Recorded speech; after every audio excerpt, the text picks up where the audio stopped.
Tervist, kallid Mm. kuulajad ja vaatajad. Alustame siis oma järjekordset saadet sarjast Eneseilmutuse portaal. Ja täna on minu vestluskaaslaseks siis Eva Edovald. Me räägime loomulikult jällegi autentsusest, sest et see on väga individuaalne, unikaalne sageli ja räägime ka noortest, kuna Eva tundub, et üks kutsumusi ongi siis noortetöö. Nii, mis see autentsus siis sinu jaoks on, ütleme, kui ta selliseid sünonüüme on siin pandud juurde, et noh, eesti keeles on ta ehedus, eks ole, siis ta on veel ausus, siis ta on tõelisus. Kas sa oled käinud ka seal eheduse ringides, muide ma küsin, mida laud-? Ähm,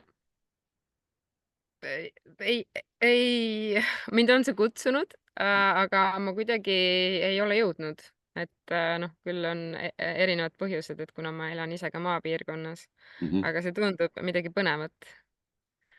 Mulle tundub, et autentsuse vastand on võib-olla siis selline maskindus või maski kandmine, Mhm. mille üks osa on siis ilmselt ka see isiklik vari, mida me suudame või püüame nagu alla suruda ja ja siis see suhtlus muutubki mingiks selliseks nagu natukene näitlejalikuks või mängitsevaks või noh, ebaehedaks.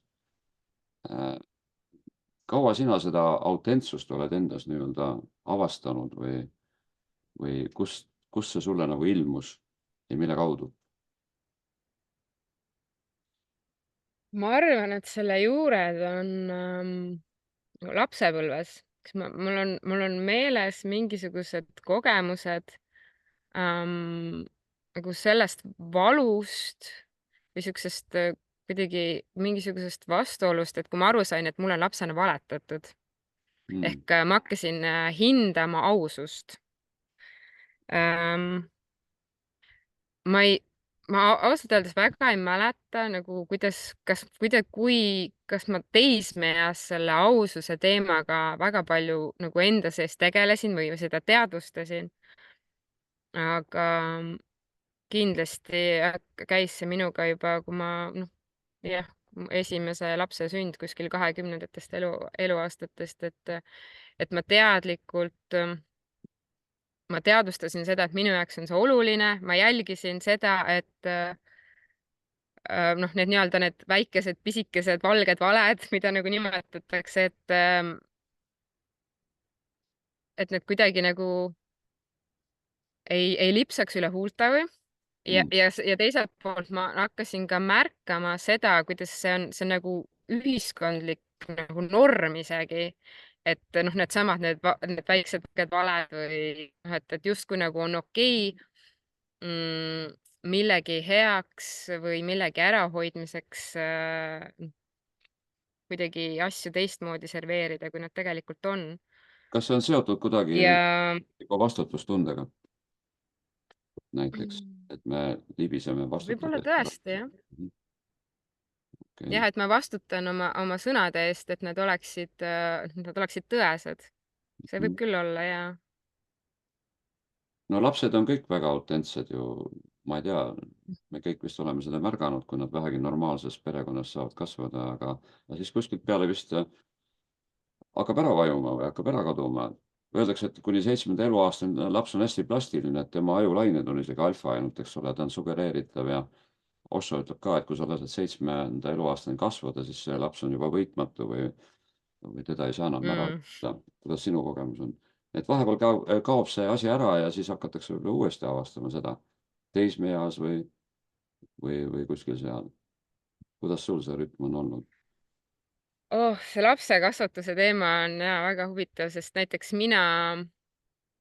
miks see lapseeas, ma arvan, ära kaob, ongi see, et me vanematena täiesti alateadlikult kanname edasi neid generatsioonide viisi edasi antud mustreid.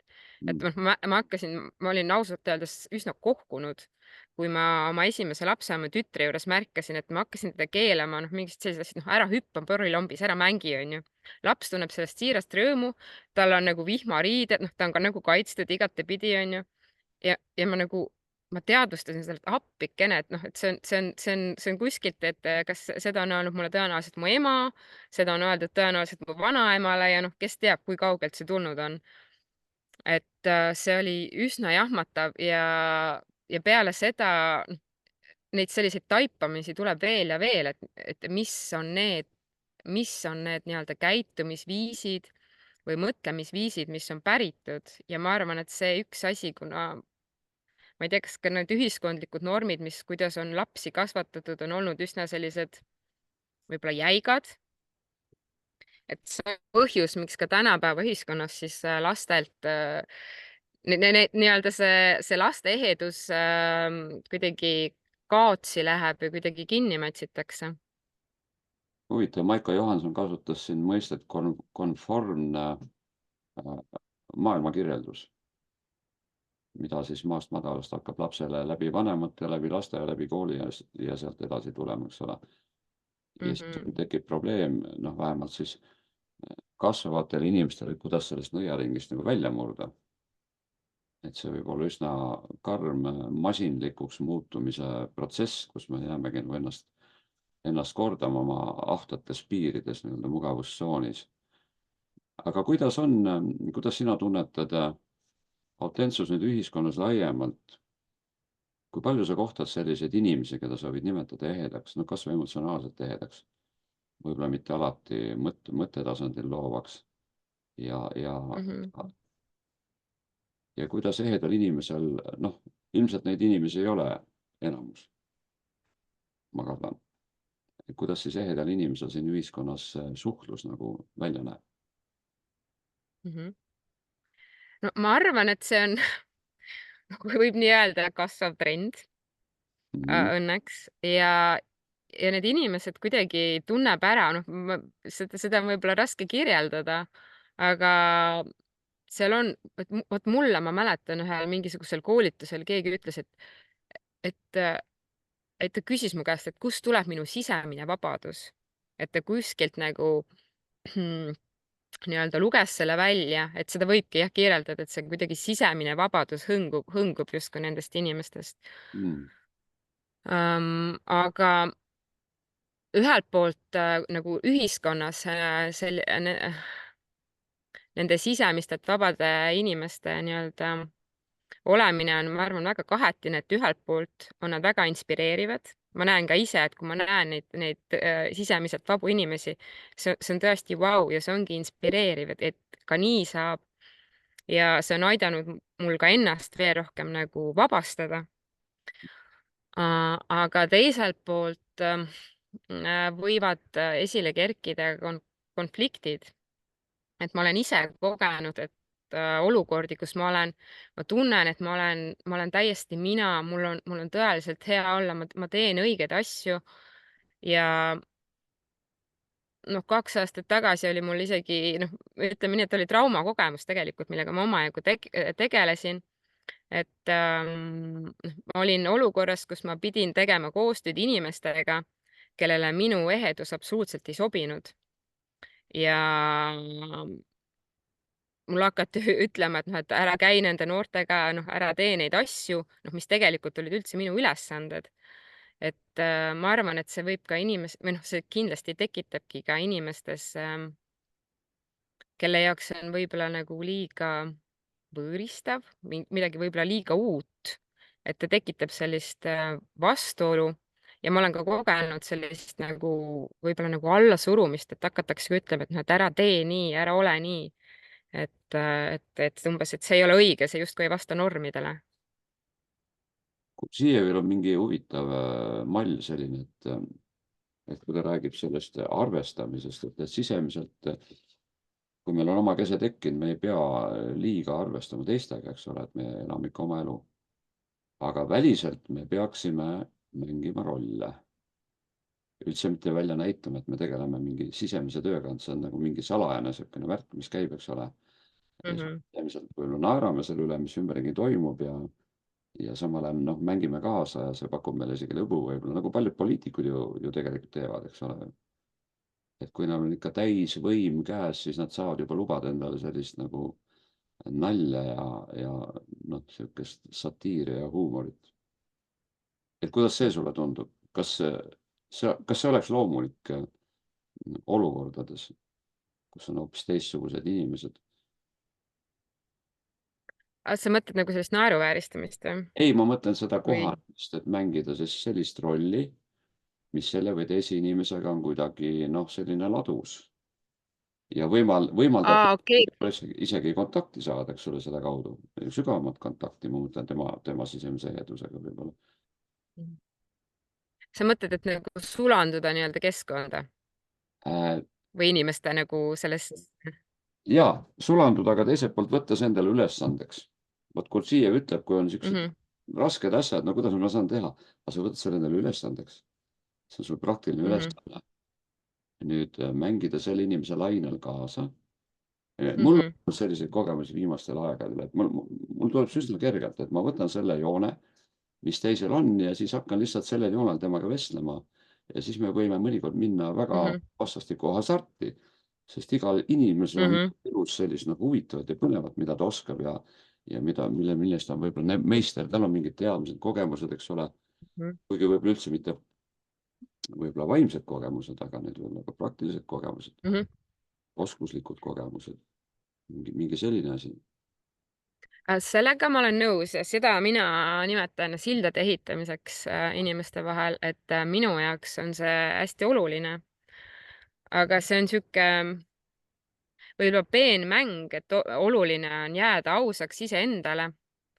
Aga samas ka nagu nii-öelda siis valida, millest rääkida, kuidas rääkida, kui palju rääkida.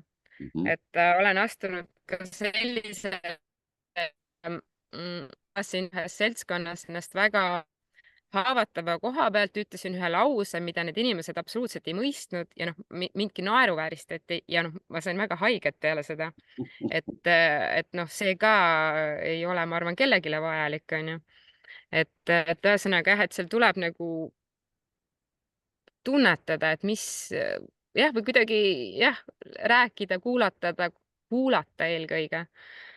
Et ma arvan, et see sildade ehitamine üldse ongi, et see roll on, mina näen, et minu roll on kuulamises ja võib-olla kaasamõtlemises ja sealt tekivadki need sillad, need sidemed ja nagu sa ütled, et meil kõigil on väga palju, meil on oma tugevus, et need on lihtsalt niivõrd erinevad ja et jõuda nendeni, et teinekord ongi vaja mingeid suunavaid küsimusi või et jah. Just küsimusi ma tahtsin küsida, et kuidas on küsimustega nagu Sokratesel. Et ma hakkan küsitlema niimoodi, et inimesel on huvitav, oi, minu vastu tuntakse huvi, eks ole, küsitakse mingeid asju, mida mul on hea vastata, eks ole, ja siis on nagu lahti mingisugune side. See side omavahel, aga võib-olla ka, et see inimene nagu saab ise, ta võib-olla mõistab iseennast paremini, et ma mäletan ühte vestlust, me olime seal kolmekesi ja see üks neiu ütleski mulle, et sa oskad nii õigeid küsimusi küsida. No, ja seal kuidagi ka see lihtsalt see vestlus rullus niimoodi loomulikult, et see ei olnud üldse planeeritud või kuidagi, aga jah, et see õigete küsimuste küsimine kindlasti on nende sidemete, suhete, sildade ja üldse nagu nii enda avastamise kui ka teise avastamise teekonnal oluline, et ka enda käest küsida neid küsimusi, õigeid küsimusi. jah. Ja selles küsimises võiks olla ka väike väljakutse või väike provokatsioon, selline piiripealne, tähendab, inimesel on natukene põnev ka. Et nüüd ma pean sammukese ma Facebookis rakendan seda nii küsimisel kui ka kommentaarides. Et ma olen natukene provokatiivne. Ja seal on mingisugune huumor ja sihuke värk on juures, alati saab emotikone panna, eks ole. Siis läheb nagu asi põnevamaks. Et kas nüüd inimene julgeb vastata või ta ei vot siin on see julgus, see Mattias Desmeti nii-öelda, kus me jõuame miinuspunktidest nulli, eks ole, sealt algab see iseolemine, aga ma olen mõelnud, et selleks, et julgust oleks, on vaja jälle mingit nagu energiat, mis natukene nagu ajab üle, eks ole. Et me peame natukene ka loovad olema, siis me nagu ei saa mitte küsimust jätta, eks ole. Nagu laps küsib ju, tal on nii meeletut energiat, eks ole. Mis see on, kas see on, kus see on, eks ole. Kuidas sul suhetes nüüd noortega, mis sul on kokkupuuted olnud siin? mis sa oled maininud, ma saan aru, et Kaitseliidus ja kus kõik veel, kuhu sa oled sattunud oma noorsootööga, kuidas nendega suhtlus autentsuse raames või sellega võrreldes on edenenud? No esiteks ma arvan, et see on hästi oluline, et samamoodi olla vähekenegi inspiratsiooniks. Ja teiselt poolt seesama küsimuste teema, millest me ennem rääkisime, et noh, minu kogemus on see, et kui selle noore luua suhe ja küsida tema käest, siis neil tekibki see tunne, et vau, et keegi nagu päriselt hoolib või tunneb huvi, et mulle endale tundub, et kindlasti on lapsevanemaid, kes on pühendunud suhtluses oma noorega, oma lastega ja kindlasti on ka õpetajaid ja kindlasti on ka noorsootöö. Aga siiski on omajagu neid noori, kellel ei ole võib-olla seda inimest, kellega ausalt ja avatult Vot et mhm, see meenutab mulle, keegi rääkis, et kunagi keegi naine pakkus nagu kallistusteenust. Noh, mhm, naistele, kes tunnevad ennast üksikuna, on raskes seisus, et noh, et see on ka natukene pakkuda noortele siis sellist noh, selleks ei pea lihtsalt terapeut olema ainult või lihtsalt mingi nagu kaplan on armees, ma kujutan ette, noh, ta on ka seal mingi hingehoidja, eks ole, mhm, armees raske väljakutsuv olukord, eks ole. mhm. oled sa selle peale mõelnud, et mingi selline staatus või funktsioon, mis ei vaja spetsiaalset sellist terapeutilist ettevalmistust, aga lihtsalt sellist autentset, paistlikku, intuitiivset, teadlikku, kas või autodidaktilist. Ja kui sa kokku puutud Mhm. noortega, siis see variant ju alati tekib, on ju. Mhm. No see on mina selles noorsootöös kokkupuutes noortega, mis ma olen teinud, et noh, see on see, mis ma olen tundnud, et see on üks minu tugevustest, just seesama roll, need erinevad nimetused, kuidas sa seda kirjeldasid. Mhm. Aga noh, see jällegi oleneb kontekstis, et noh, ma mäletan, et oli üks praktika raames üks 3-päevane noortelaager, mis me läbi viisime ja noh, ma tundsin, et ma tegelesin pigem selle logistika ja olmega ja mul oli natukene kahju, et mul ei olnud seda aega ja seda võimalust luua see side nende noortega ja rääkida, et olid küll üksikud, aga ma tegelikult oleksin tahtnud nagu täielikult pühenduda noortega, aga mul olid teised rollid selle jaoks. Et näiteks ühes laagris, kus ma olin, kus mul ei olnud seda logistilist rolli niivõrd, ja ma saingi olla enamus aja noortega, et seal ma kuulsin selliseid lugusid, et ma olin nagu väga jahmunud, ma sain natuke nagu puuga pähe, et mis olukord üldse seal nii-öelda noorte maailmas toimub, et ma ei tea, kui palju sina või kuulajad on teadlikud, et tegelikult on näiteks antidepressandid, noh, need on väga-väga laialt levinud noorte seas. Ja ma arvan, et see võibki olla üks ka see põhjus, et nad justkui otsivad, et see on hästi habras iga, noh, ütleme seal 12 kuni 16 eriti, kus sa oledki justkui iseseisvumas ja seal on see vabaduse võib-olla iseendaks saamise kihk, aga need ühiskondlikud, ma arvan, et see tuleb sellest, et need ühiskondlikud, need suunitlused ja normatiivid justkui võib-olla nängistavad. Ja noh, ja teine põhjus kindlasti mina isiklikult arvan, on see, et seesama, et neil ei ole neid võimalusi päriselt nagu ennast avada ja rääkida sellistest äh, hingestatud enda jaoks olulistest asjadest, et ei ole neid nii-öelda täiskasvanuid toetajaid neile. Sest noh, seal oligi see, et see laager konkreetselt kestis 3 päeva Mm. ja seal oli ligi 50 noort ja noh, noh, neid lugusid, mis ma sealt kuulsin, mis ma nägin, see oli uskumatu. Ja kui ma mäletan, jah, see oli viimane õhtu ja siis ma sain, noh, seal anti ka mulle sõna et kuidagi kokku võtta või rääkida midagi. Ja ma kutsusingi üles neid noori rääkima ja jagama nii muresid kui ka rõõme. Ja mul oli nagu, ma olin nii rõõmus ja õnnelik, kui sellel samal õhtul noortel oli vaba aeg. Seal oli kuskil mingi 10 noort. Nad rääkisid, ma läksin mööda, küsisin, noh, mis teil siin toimub? Meil on, mis nad ütlesid, depressiooniring või? Või noh, see kõlab natuke niimoodi, aga see oligi koht, kus nad kõik nagu rääkisid enda katsumustest, kus nad on.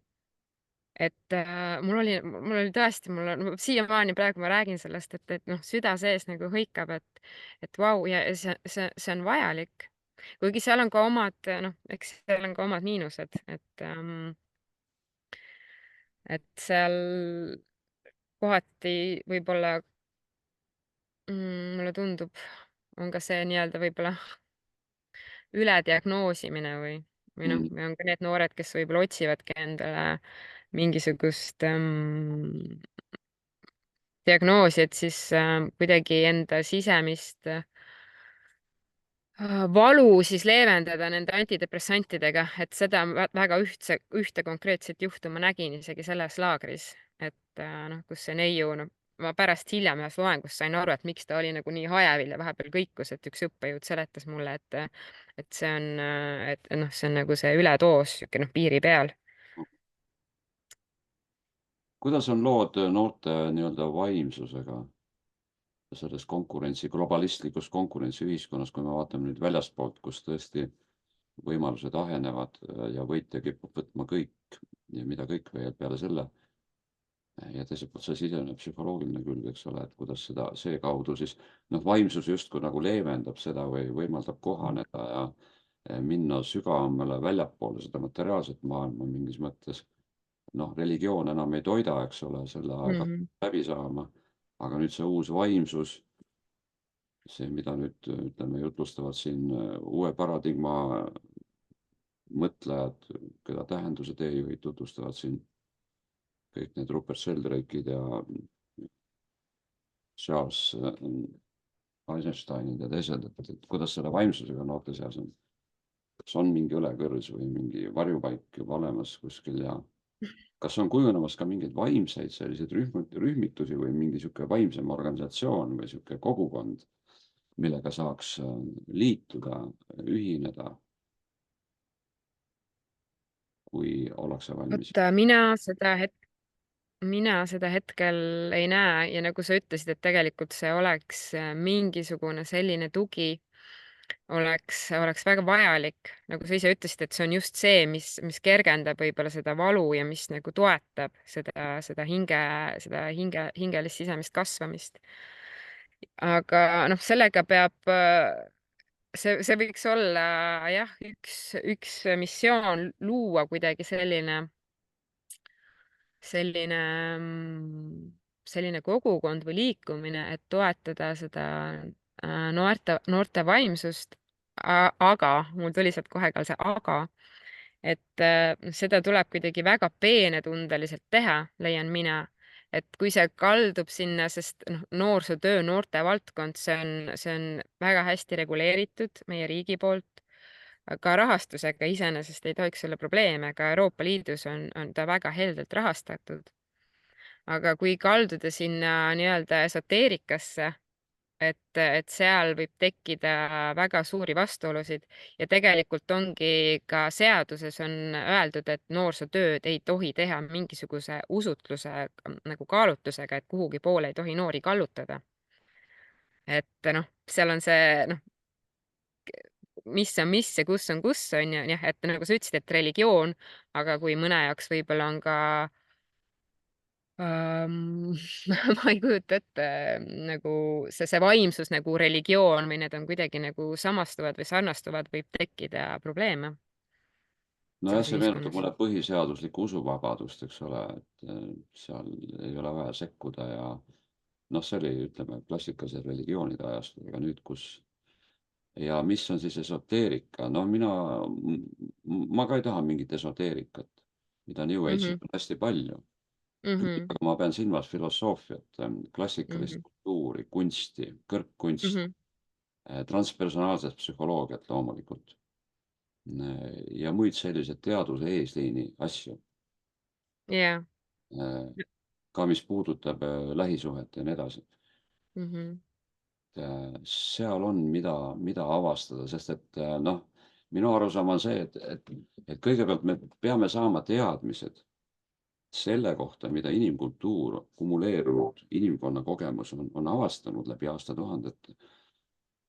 Ja siis need teadmised soodustavad meil vastavaid äratundmisi ja kogemusi. Sest kui me jääme nendest teadmistest ilma nii-öelda ise oma põlve otsas nokitsema, nagu paljud teevad, neid ei huvita Mhm. selline haritus nii-öelda, Mhm. ei huvita mingid raamatud, nad arvavad, et noh, Mhm. iseenda vahetu kogemus, aga see kogemus jääb nii pisikeseks, nagu üks inimene ütles, et kui sa loed läbi 1000 raamatut, mis sind tõeliselt erutavad ja siis sa elad läbi 1000 elu ühe elu jooksul. Mhm. Aga kui sa ei loe ühtegi raamatut, sa elad ainult ühte oma elu. Mhm. Toetumine hiiglaste õlgadele. Ja see ei ole esoteerika, see on Mhm. vaimukultuur ja see No, mõte peab olema klassikaline. no siin saabki olla võtmesõnaks see teaduspõhisus, et kui seal on see vundament on all, siis mina ütlen, et Peeter, et teeme ära. See onju, ei ja ole loodetavasti on veel neid, kes usuõpetus koolides, eks ole, mida vahepeal siin taheti teha ja kuskil tehti ka konkreetne religioon, luterlik religioon, eks ole, hea küll, seal on pastorid, seal on välja õppinud teoloogid ja nii edasi, aga see ei ole enam see asi ja see aeg. Praegu tuleb noh, integraalselt läheneda, võtame Ken Wilberi, eks ole, kõik 4 kvadranti ja kõik tasandid ja kõik seisundid ja kõik arenguliinid ja kõik tüübid, eks ju. Kõige integraalsem teaduslik lähenemine, mis praegu maailmas on. Nii sisemised kui ka välimised, nii individuaalsed kui ka kollektiivsed. 4 kvadranti seal. Et siis see õigustab, siis ta ei lähe kuskile kraavi. Mhm. Ja, ja ma arvan, et selleks oleks ju inimesi Eestis, kes muidugi võiks ära teha. Kuidagi välja käia, noh mõelda, kuidas seda välja käia, eks ole. Mhm. Ja võib-olla üks see, mis me praegu räägime, võiks olla ka üks selline nagu noh, märguanne, kes vaatab, võib-olla mõni tunneb ära, oi, vaat seal on seda midagi sellist, millest ma olen mõelnud ja mida ma olen nagu oodanud või tahtnud leida, eks ole. Nii, aga kuidas on nüüd autentsus kui haavatud tervendaja, võtame selle, mis on šamaani nimetus läbi aastasadade, haavatud tervendaja. Rõhuga siis nagu sõnal tervendaja. Aga kes Mhm. on kogenud enda haavatust, on sellest teadlik ja võimalik, et see haavatus jääbki inimesse elu lõpuni. Ma vaatan isegi niinimetatud pühakutes, ma tunnetan haavatust. Mhm. Sai pühakutes, ma ei tea, Oshos, Krishnamurtis ja teistes. Haav on selgelt näha, selgelt tajutav ja see Mhm. teeb nad inimlikuks. Et kuidas sul selle varjutööga lood on? Ma olen sellega mingil perioodil üsna intensiivselt tegelenud ja et kui ma noh, lähisuhted on ikkagi need, mis need varjud ikka kõik kõige mõnusamalt esile toovad. Et Et said hea kooli, jah? sain hea kooli ja mõtlen jah, et see on noh, mõtlen see imeline suhe, mis mul on oma elukaaslasega, et mul oli mingi periood, ma olin ma arvan, et sellel nii-öelda esoteerikal, mille kontekstis ma olen ka ise mingi aeg üsna tugevalt lävinud, miks ma selle ka esile tõin, onju. Ja milles on ka väga palju nii-öelda vaimset kulda. Aga et ma olin sihuke noh, see sihuke nagu tugev, võib-olla feministlik sihuke noh, naine, ma saan kõigega hakkama ja sihuke väga iseteadlik ja sihuke noh, üsna, üsna karm tädi ütleks tagasi vaadates.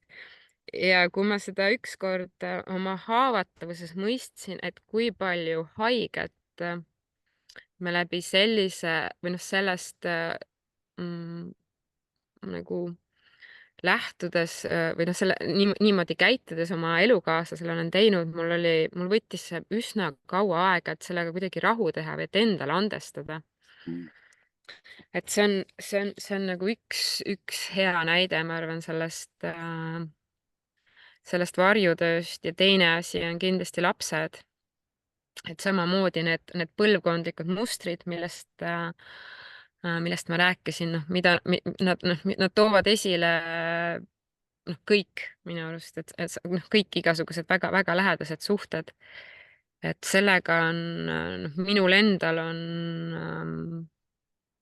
üsna keeruline kuidagi jah, endale andestada, vot endale andestamine on, ma arvan, see kõige õigem termin, et kui ma tagantjärgi olen aru saanud, et ma olen kellelegi haiget teinud või ebaõiglaselt käitunud. Aga samas see ongi see tervenduse koht, on ju, see tervendus, millest sa rääkisid, et see mõistmine, et ma olen käitunud valesti ja soov seda muuta, soov ennast, oma käitumisviise, reaktsioone, neid nii-öelda automaatreaktsioone muuta, ennast juhtida paremini, et ja noh, ma ei tea, Peeter, mis sina arvad, ma küsin sinu käest ka, kui võib, et kas saab kunagi valmis või see on ikkagi elukestev õpe, see nii-öelda enese muutmine, parendamine, edendamine, arendamine. ei, valmis ei saa, ma ei usu seda. Mhm. Tähendab, Mhm. vana hinduistlik kinnine tsükkel, see Atman eraldub Brahmanist ja pärast paneb sinnasamma tagasi. Aurobindo viskas selle kõrvale. Ta tegi sellise spiraalse lõputu arengutsükli, et kui Buda jõuab nirvaanasse, siis seal autonoomne areng ei lõpe. Mhm. Ei ole seesama teadus, mis oli enne, on mingi uue tasandi autonoomne teadus ilmselt. Ja Mhm. võttis selle ka üle, kuigi ta võttis Vedanta tervikuna üle, aga selle ta muutis ka ära. Et ma usun jah, et areng on lõputu, see ongi põnev, tähendab. Mhm. Et teadus või puhta teadus või vaimu intentsioon, tung lõputuks arenguks siis kogemuste maailmas, objektuaalses maailmas on võrratu minu meelest. Ja seesama asi, et vaata, Castaneda, Don Juan, eks ole, nemad, Tolteegi nõiad, nad otsisid spetsiaalselt selliseid hästi raskeid inimesi. Jutt ei olnud, elukaaslastest antud juhul, aga igasugustest ülemustest ja konkistadooridest, kui nad seal mõrvasid kõvasti neid ja et nad nimetasid neid kuiviktürannid Mhm. ja ütlesid, et kaasa neid on jube vähe, et ei ole kelle najal nagu harjutada. Et vot siis olid head ajad, kui kolonisaatorid tulid, et nad olid hästi julmad ja nii edasi. Nii et kui me teeme selle endale jällegi ülesandeks, et see suhe võib olla väga kriitiline, väga konfliktne ja väga niisugune nagu käest ära. Aga kui me oleme selle võrra teadlikud ja me saame selle teadlikkuse, teadvuse, teadmise kas või sealt Kursii või 4. teest, et teeme selle endale ülesandeks. Ja siis on hoopis teine motivatsioon, see on mulle väljakutse, eks ole. Mhm. Ma olen kannatlikum, nüüd ma olen vaiksem, nüüd ma olen vaatlevam, nüüd ma olen proovin seda, teist, kolmandat pidi, eks ole. Ma saan hakata mängima, läbi mängima. Aga kui ma olen sellises surutud seisus, et kuradi jama ja no mis ma nüüd teen ja Mhm. pingutan seal midagi, mille jaoks, ja siis on raske muidugi. Siis ma pean terapeudi juures käima kogu aeg. Mhm. Kui ma teen endale ülesandeks, siis on hoopis lihtsam. Kui ma nõustun kõige sellega, mis sa ütlesid, Peeter, aga üks teema, mille kohta ma mõtlesin enne meie vestlust, on ehedus ja emotsionaalsus. Ja ma arvan, et see on ikkagi, kindlasti on erandid, et see on ikkagi mingi sugudevaheline erisus, et naised on emotsionaalsemad. Et meestel on kuidagi lihtsam seesama, mis sa räägid, olla vaatleja, jälgida, kannatlik. Mitte, et see naistel oleks võimatu ja ka minus on seda, aga see emotsionaalsus on see, ma arvan, et noh, minul kindlasti on minu põhitöö on töö enda emotsioonidega. Mis teebki Et naisest naise, eks ole ju. kuidas, ütle uuesti? Et see ju teebki naisest naise. See, et ta on emotsionaalne, see on loomulik. Nojah, noh, vot seda ütled sina, aga mida, ma ei tea, võib-olla natukene liialdatud on öelda, et mida ütleb ühiskond, aga mida ütlevad nagu paljud inimesed ja noh, mida ma olen ka kogenud, seesama on ju, et valda, halda, noh, nagu suitsukatel tegelikult nagu põhimõtteliselt, et suru alla, onju, et siis on hästi. Ja sellest, kui jõuda tagasi selle sama autentsuse juurde, siis noh, mida mina praktiseerin näiteks on see, et ma ei varja kunagi oma pisaraid. Mm. Et kui mul on ja pisarad ei ole ainult valust, vaid on ka tänupisarad, mis on väga joovastav tunne. Olen näinud. Et, aga see on ka jälle, see on libe tee. Ma mäletan, kuidas üks õppejõud ütles mulle, et pisarad on manipulatsioon. Ja ma alguses väga solvusin selle peale, noh, sest ma nutsin, ma rääkisin oma traumakogemusest ja noh, mul tuli see emotsioon ülesse ja siis ta ütles, et pisarad on manipulatsioon. Ma alguses sain pihta, aga pärast, kui ma seda analüüsisin, ma sain aru, et vau, päris karm, aga tegelikult see võib ka nii olla, et on neid inimesi, kes kasutavadki oma pisaraid manipulatsioonivahendina. Või üldse Et ohvri rolli kui sellist. Jah. jah, Et just. saab lihtsalt mingit energiat. Jah, aga mulle meeldib pigem see, ma ei mäleta selle koolitaja nime, üks naine kunagi aastaid tagasi, ta ütles selle lause, mis minuga käib väga palju kaasas ja mida ma olen ka jaganud, et pisarad on hingeseep. Ta puhastab, need pisarad aitavad vabastada, välja saada seda valu, kui me räägime valupisaratest. Ja nad puhastavad puht biokeemiliselt ka. Eriti jah. siin.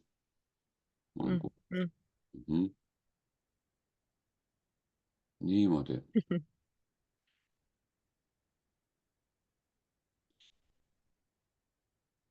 Autentsus kui hingeside, kui loovus. Vaata, sa rääkisid emotsionaalsest autentsusest, jah. Aga ma räägin ka, noh, kui meil tekib dialoog, kui me hakkame sügavamatest asjadest saama nii-öelda jutuotsa peale, ma nimetan seda intellektuaalseks autentsuseks. Meil on loominguline mõtlemine ja mitte ainult selline enesekohane, solipsistlik, vaid me saame ka koos mõelda. Tekkida teatud sünergiat. Ja võib-olla see intellektuaalne autentsus on natukene haruldasem kindlasti haruldasem kui emotsionaalne autentsus. Kuigi mõlemad on ilusad ju. Ja kui me kujutame nüüd ette sellist autentsete inimeste kogukonda või koguni ühiskonda, no me räägime särainimestest, me räägime maasoolast ja nii edasi. Neid on ju siin-seal aga kas nad on teadlikud sellest väärtusest kui ühiskondlikust sellisest kapitalist, sotsiaalsest kapitalist, mida tuleks laiemalt avada? Ja sa ütled, et see on see ajastu märk või trend, eks ju. Kus ja mil kujul sa seda maailmas või oled tajunud, et see on mingi trend? Seda mitmed inimesed mulle ma ütlesin, et tõusev trend, noh, see sõna trend võib-olla ei ole sobilik, aga ma näen, et see on nii-öelda kasvamas, et me nagu justkui sütitame üksteist, et neid inimesi on üha enam ja enam. Et seda ma soovisin öelda. Et kes tegelevad selle enda autentsuse avastamise ja avamisega. Ja need inimesed, noh, nad tunneb ära. Võib-olla jah, kui küsida, mille järgi.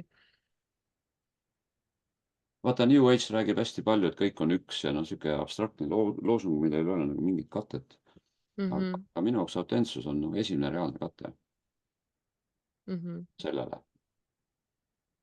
Et siin tekib teatud selline hingeside, siin tekib teatud vennastumine ja teatud selline uut tüüpi terviklik ja selline väga võimas energia, mis on nendes suhetes vastastikku. Et see pole mitte enam selline religioosne varjupaik, eks ole, kus Jumal kus kogudus on koos, teenime koos Jumalat ja siis püha vaim tuleb ja see on võimas seisund loomulikult, see on väga võimas teadvuse muutunud seisund karismaatikutel ja kristlikus kirikus ja Mahajaanas ja kristnanismis ja muudes lunastususundites, aga ja seal ka sageli inimesed muutuvad ajutiselt väga autentseks. Ma olen näinud selliseid jumalateenistusi. See on Mhm. täiesti vapustav, kus ei ole enam religioossus, vaid on selline puhas vaimsus, mis Mhm. inimese hing avaneb niivõrd puhastavalt. See kõik käib muidugi Jumala nime all ja niimoodi sellega seotud. Aga ma alati nüüd kordan viimastel aegadel nüüd Martin Buuberi seda kuulsat lauset 101 aastat tagasi, et tuleb aeg, kus Jumal ei ole mitte sinus ja minus, vaid meie vahel. Mhm. Mingi teatud nagu minu jaoks jumalikkuse maabumine või maandumine nüüd inimsuhetes. Ja äkki see ongi nüüd see 5D või vähemalt 4D ühiskond, mida siin nagu abstraktselt jutlustatakse, et mis see 5D, mis see 5D on sinu jaoks? Oled Mhm. sa sellega kursis?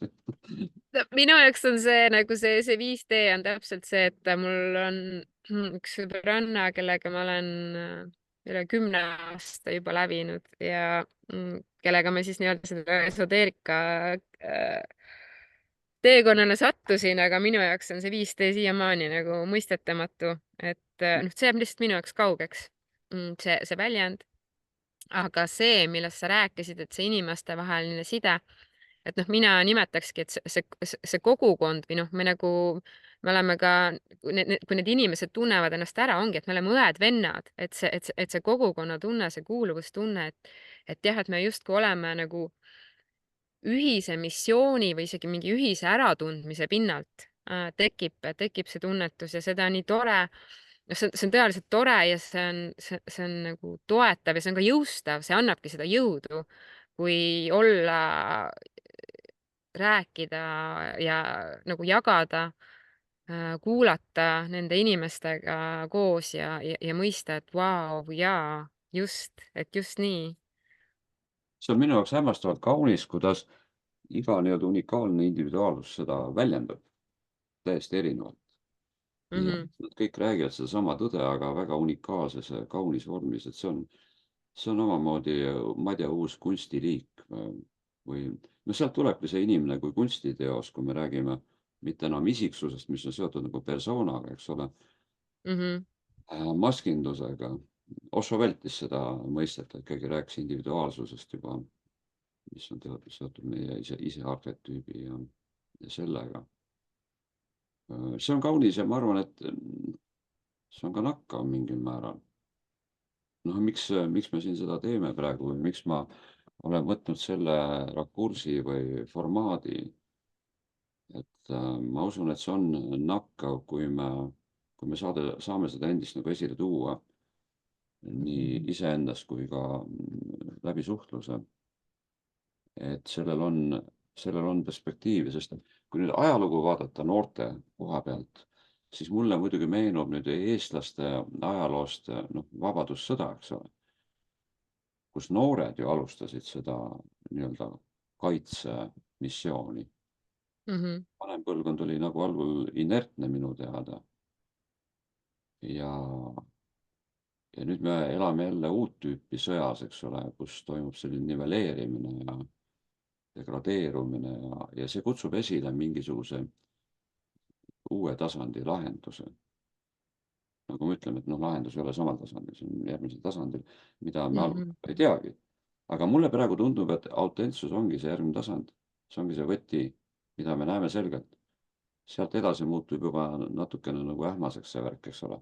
mhm, Sest muidu me räägime väga kõrgetest eesmärkidest. Gurdjiev oli selles mõttes väga karm, eks ole, et enamus inimesi on masinlikud, eks ole, nad valetavad pidevalt iseendale, nad on see allminade jõuk, mis ei ole integreeritud, neil ei ole seetõttu tegelikku vastutust, tegelikku vabadust, tegelikku otsustusvõimet, tegelikku teovõimet, eks ole, nad on laiali kogu aeg, sest kunagi ei tea, milline allmina parajasti võimu võtab, millega siis inimene samastub.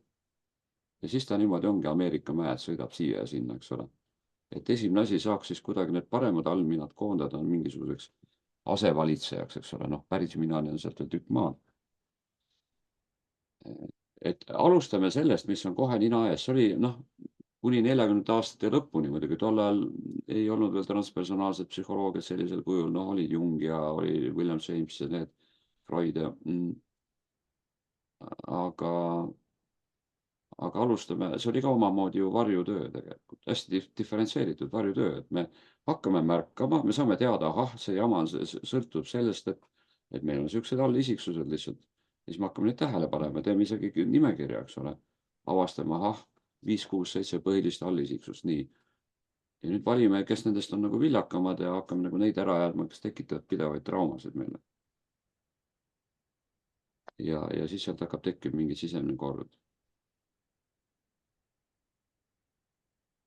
Aga mis võiks olla see pedagoogika peale eeskuju, mis viiks inimesi kiiremini autentsuseni? Peale eeskuju Ja. kaasamine,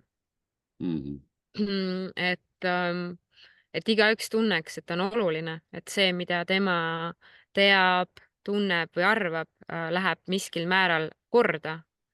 Loomulikult me ei saa nagu kõike kõigile nagu nii või naa ei saa, aga mina usun nendesse nii-öelda win-win lahendustesse, et on olemas lahendused, sellised lahendused, mis lõppkokkuvõttes ikkagi toetavad kõiki osapooli. Et jah, et kaasamine igal juhul. Ja huvitav, see langeb täpselt kokku Maiko Johansoni, kellega oli esimene saade, mis on üleval ka YouTube'is. Sinu lugu loeb. Just. Ja. See sinu anne, see sinu potentsiaal, eks ole, sinu haavatavus. See on muide kaasa ettevõtluskoolituse eesliinil on see, et sa esitad ennast haavatavana. Sa räägid oma elulugu, elad läbi neid asju, eks ole, ja tal on vapustavaid videosid selle kohta. Ja see tekitab nüüd usalduse. Nüüd inimesed hakkavad seda inimest usaldama, ahah, ta on ehe, eks ole, ja küllap tal on veel midagi väga põnevat pakkuda. Ja siis ta saab juba ka pakkuda oma nii-öelda oskusi ja meisterlikkust. Ka elukutsena, ka nõustajana, coach'ina ja nii edasi. Et see on väga huvitav, jah. Varem seda ei olnud. Et sa pead kõigepealt nagu näitama enda haavatavust või kus sa ei ole enam ohver. Sa oled selle läbi teinud, oled selle initsiatsiooni läbi teinud ja sa saad sellele silma vaadata ja seda nagu jagada inimestega. Ja see on iseenesest juba tervendav, eks ju. Ja see on see, mis sa oled korduvalt selle ohvri rolli välja toonud. Ja ma lihtsalt tahaks jagada ka seda, et minu jaoks on see, kui me räägime varjutööst, et sellest ohvri rollist väljaastumine on kindlasti üks olulisemaid võib-olla olulisemaid edasiviivaid samme. Et nüüd tütar sündis 8 kuud tagasi, et seal ma ütlesin endale, et võib-olla need on viimased riismed mu ohvri rollist, et kui see sünnitus ei läinud päris selliselt, nagu ma soovisin või oleks tahtnud ja siis kui ma seal ka väga emotsionaalselt seal nutsin ja endamisi nagu mõtisklesin, mõtlesin, et et äkki nüüd on see koht, et kus ma tõesti saan nagu selle nagu rahulikult ta kuskile niimoodi puhkele panna, et ta on olemas, ta on olnud olemas, aga et kuidagi rahu, et nüüd las ta jääda kuskile mujale. Vaat see on huvitav, Berdjajev nimetab seda materiaalset maailma paratamatuse riigiks, kehalist maailma, milles hing ja vaim heal. Ja on ju erinevaid lugusid, kuidas me saame teha endale teraapiat suhtumises sellesse maailma, eks ole.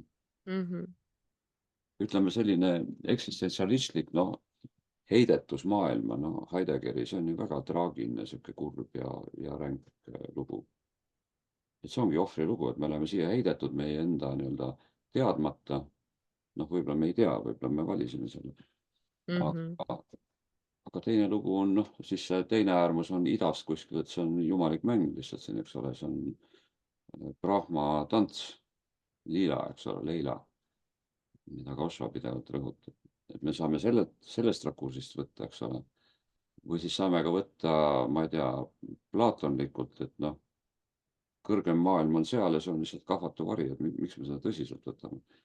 Mitte tundma seda kõrgemat maailma, mida nüüd psühhedeeliline revolutsioon jällegi, mis on uuesti nagu alanud, teadusringkondades, teraapias isegi uuesti vahepeal oli keelatud, eks ole, mida nagu see avab. Et ma just loen siin ühte artiklit kogumikku, psühhedeelia uuringutest enne ärakeelamist siis 65., 67. aastal, et seal tehti väga suur töö ära ja õpiti neid rakendama, kasutama väga viljakalt ja väga võimsalt.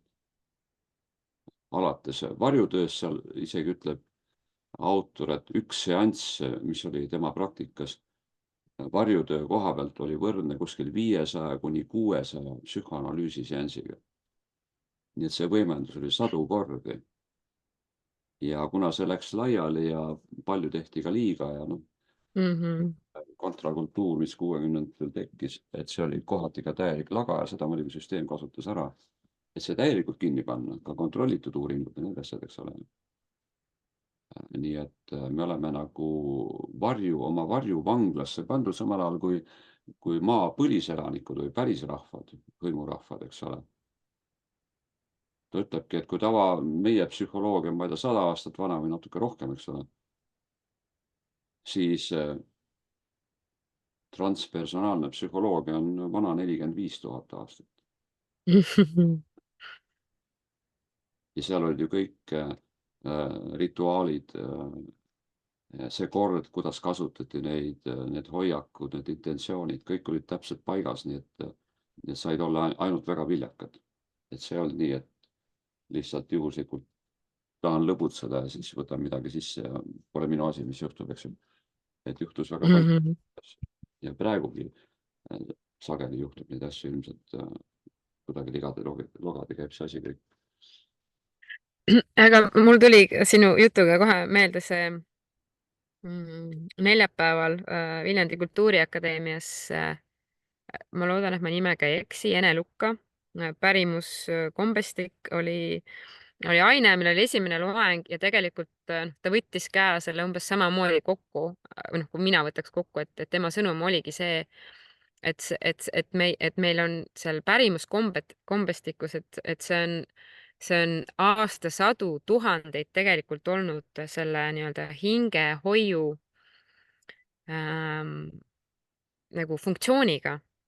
Et tema ka rõhutas ja tõi seda korduvalt välja, et see on oluline meile mitte ainult kultuuriliselt, vaid ka vaimselt, et seda pärimust mingilgi viisil edasi kanda, mis on meile esivanematelt, et mina ise olen ka seda usku. Et kuna hästi palju on seda,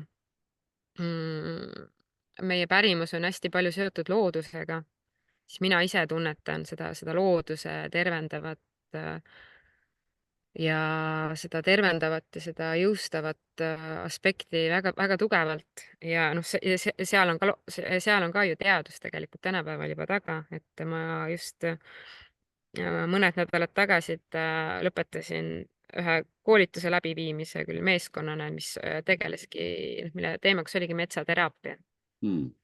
See on täiesti omaette haru ja tegelikult, ja kusjuures kõige huvitavam on see, et seal on üks väga oluline osa metsateraapiast ongi rituaalil. Ja. Et see kõik on ikkagi nagu, jah, et see kõik ühes või teises võtmes on seotudki meie juurtega ja loodusega. No rituaal loob ju sellist sotsiaalset sidusust kogukonnas. Ja kui seal kasutatakse veel taimi või muud sellist, siis see loob tohutu sotsiaalse sidususe. Ja need 45 000 aastat olid jätkusuutlikud. Kuidas Charles Eisenstein kirjeldab oma kliima teine vaade või uus vaade, kui konkistadoorid jõudsid Kesk-Ameerikasse, eks ole, nad kukkusid pikali, milline oli seal loodus. Et see oli nagu mingi muinasjutt, tähendab, et niivõrd külluslik, niivõrd rikkalik, mingid 120-meetrised pöögid ja mingid mustad tammed ja linde oli nii, et ja kalad, tursad olid inimese kõrgused ja kõik see värk. Ja siis nad imestasid, et nii palju oli sellist kasulikke taimi. Aga see oli aastatuhandete pikkune orgaaniline põllumajandus, mida hõimurahvad olid teostanud, et nad olid edenenud neid taimi ja tagasi hoidnud neid kahjulikke taimi, ohtlikke taimi, eks ole. Ja kas tõesti, palju nüüd seda pärimust alles on? Ma kunagi suhtlesin Kalle Elleriga. kes oli selline maausu Grand Old Man, eks ole, ja samal ajal ka noh, ta oli, ma ei tea, Kaitseliidu ülem vist algul seal, et sihuke sõdalane ka veel ja neil oli ju maavallakojas oli ju, on need kahte tüüpi tekste on seal, on jumiõie tekstid, mis on avalikud kõigile ja on salajased valgesoe tekstid. Kalle Eller oli maausu dünastiast. Ma ei mäleta, mitmes põlvkond seal oli, aga need salajased tekstid, pärimuslikud, olid kandunud edasi. Ja neid avaldati või kasutati või rakendati ainult maausuliste rituaalidel, nagu ma aru sain. Nii et seda on, noh, meil on siis Mare Kõiva ja kes meil siin on veel kõik, eks ole, et see võiks olla tõesti äge asi, kui sa sellist asja kuulsid ja sealt oleks palju võtta. Uku Masing ju püüdis aretada mingisugust Eesti pärast kristlust, eks ole, mis oli just ilupõhine. Vaat see šamanistlik loodusilu, see on see šamanistlik müstitsism nii-öelda, pluss siis need taimed ja need rütmid ja kõik sinna juurde veel. Aga mõtle ise, kui sa elad neitsilikus looduses, et need hääled, need lainekohinad ja linnulaulud ja see on üks kõige võimsamaid teraapiaid üldse inimesel, see loodusteraapia. Palju võimsamad võib-olla need, kui inimene välja on mõelnud nii-öelda hiljem, olles loodusest võõrandunud. Ja see on hästi, hästi hea suund. Minu selline arusaam on üldse selline kummaline, et anorgaanilised tehnoloogiad, mis võimalik, et toodi kuskilt kosmosest sisse siia, et need võivad muutuda lõpuks hukutavaks orgaanilisele inimkonnale. Ja nagu vabadusõppejad räägivad, et on orgaanilised ja poolorgaanilised ja anorgaanilised tsivilisatsioonid, eks ole, et siis võibki juhtuda, et orgaaniline tsivilisatsioon, kui sinna õnnestub sisse süstida anorgaaniline tehnoloogia, mingi, ma ei tea, loomapidamine, loomakasvatus ja põllumajandus ja austraalia-aborigeenid ütlesid, et me ei taha siia taimede ja loomade koonduslaagreid ja täiesti teadlikult loobusid sellest, see oli noh, Tarmo Urbi jutt. Aga kui õnnestub see sisse süstida, siis see läheb niimoodi ja nüüd me olemegi siin seisus, kus on supertehnoloogiad, on relvad. Ja me peame hakkama juba mõtlema ka postuumselt, mitte ainult pretuumselt nii-öelda. Et kuidas edasi või tõesti tuleb mingisugune murrang, mingisugune plahvatus, mis siis võimaldab meil siiski siinset nii-öelda kehastumiskeskkonda säilitada enda jaoks. Et selline natukene metafüüsiline arutlus siia lõppu. Nii et meil on väljakutse ja minu meelest vahend on väga võimas. Kütta ja aretada ja tuua esile paljude erinevate inimestega ja paljude erinevate inimeste seas. Kas sa tahad veel midagi lisada? Meil on nüüd üle tunni aja juba läinud nagu linnulennul. Tund. Nii et noortetöö, autentsus, eheduse ringid. Ma kutsusin Laura eheduse ringi mitmeid meie vastukultuuri liidreid, kellest mitte keegi ei vastanud, isegi ei reageerinud. No keda ma tunnengi isiklikult rohkem. 10-15 inimest. Jäi ära. Et kuidagi tekitada mingit sidusust, noh, muidu on sihuke eraldi on hästi tublid inimesed ja hästi toredaid asju teevad. Ei ole tekkinud sellist nagu sidusat, noh, avangardi või sihukest, mis võiks omakorda siis tervikuna mõjutada järgmisi sotsiaalseid kihte. No ma arvan, et seal on väga see julgus, sest ega ma ise selle julguse teemaga endas olen ka tegelenud ja noh, kui sina mulle selle nii-öelda ettepaneku tegid, siis ega noh, nagu ma ütlesin, on ju, et natukene tekitab sihukest kerget ärevust, sest ikkagi lihtsam on ennast avada ja olla autentne ikkagi turvalises ruumis. Noh, nende inimeste keskel, keda sa tead või noh, kus sa tunned, et on see õige koht selleks, aga noh, siin interneti avarustes, et noh, see on noh, sa kunagi ei tea, on ju, kuidas keegi mingisuguseid asju tõlgendab, mida öeldud. ma arvan, et see on nagu peegel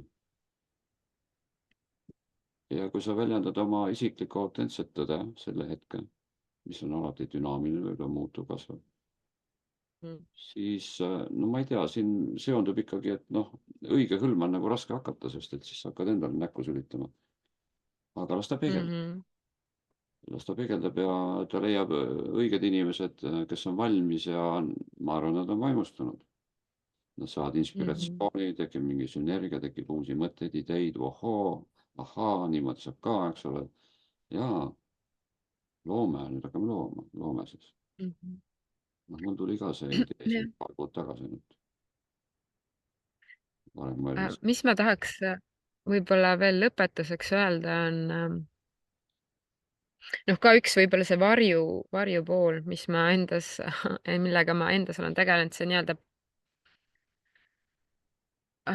päästja roll ehk see nagu kuidagi teisi aidata või toetada või suunata, et noh, mina ise olen aru saanud, et see ei ole ikkagi jätkusuutlik, et seesama, et noh, ära leierdatud lausega ikkagi, et ole see muutus, mida tahad maailmas näha. Et see, et kõik need asjad toimuvad ja toimivad siis, kui me ise seda kehastume, me ise vastavalt käitume ja oleme.